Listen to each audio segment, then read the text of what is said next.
श्री स्वामी समर्थ. नमस्कार भक्तांनो. स्वामी नेहमी सांगतात, भिवू नकोस, मी तुझ्या पाठीशी आहे. पण हा आधार आपल्याला कधी मिळतो?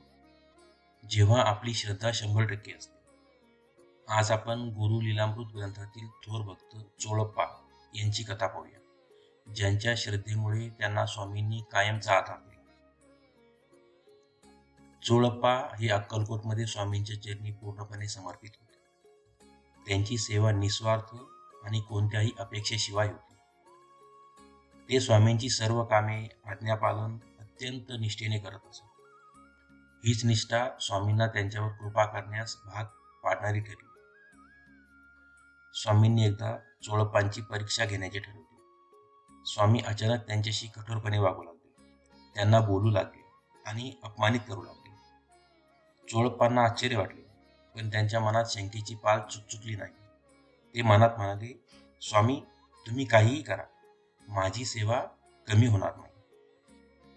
जेव्हा स्वामींनी चोळप्पांवर रागवणे सुरू केले, तेव्हा लोकांनीही त्यांच्यावर टीका करण्यास सुरुवात केली.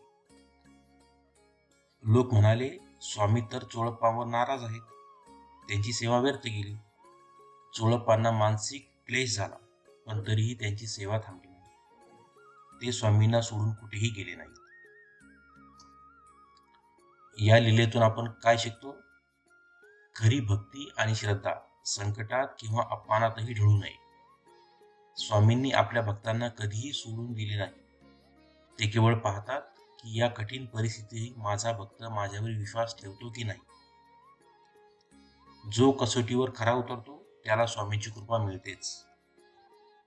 तुमच्या जीवनात जेव्हा लोक तुमची निंदा करतील किंवा संकटे येतील, तेव्हा चोळप्पांची निष्ठा आठवा.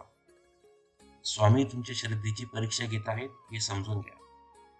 तुमचा विश्वास अटळ ठेवा. जय स्वामी समर्थ.